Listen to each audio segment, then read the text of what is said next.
Before I start with my talk, here is a question. Have you ever been told to speak up, to be taken seriously? Or maybe ever been told that leaders need to be bold, loud and always on?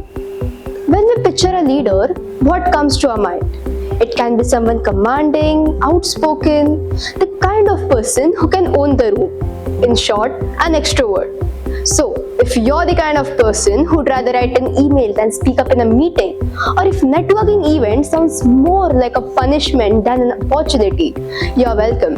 Because today, I, Sharwani Baviskar, am going to challenge a myth that leadership belongs only to the loudest voice in the room. Because some leaders lead not by dominating, but by thinking, listening deeply, and showing up authentically.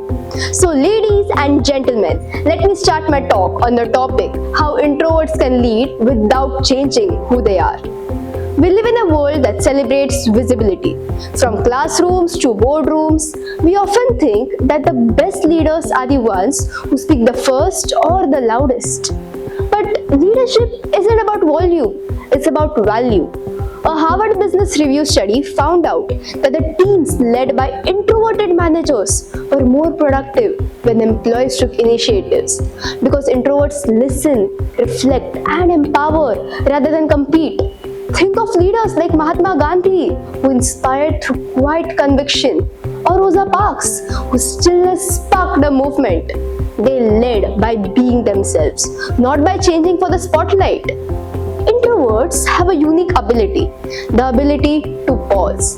In a noisy world, silence is powerful.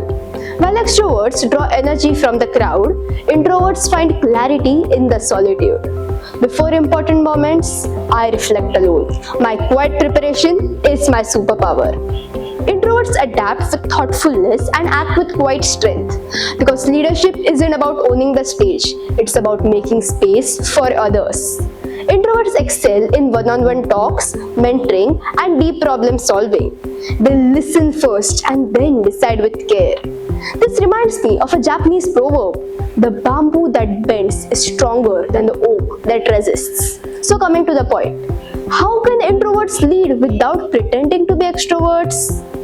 First, prepare, don't perform. Plan what matters, speak with purpose, because thoughtful words last longer than the loud ones. Second, listen deeply. Leaders who make people feel heard build trust and insight, keys to good decisions. Third, protect your energy. Leadership is draining. Recharge with quiet breaks, reading, or journaling.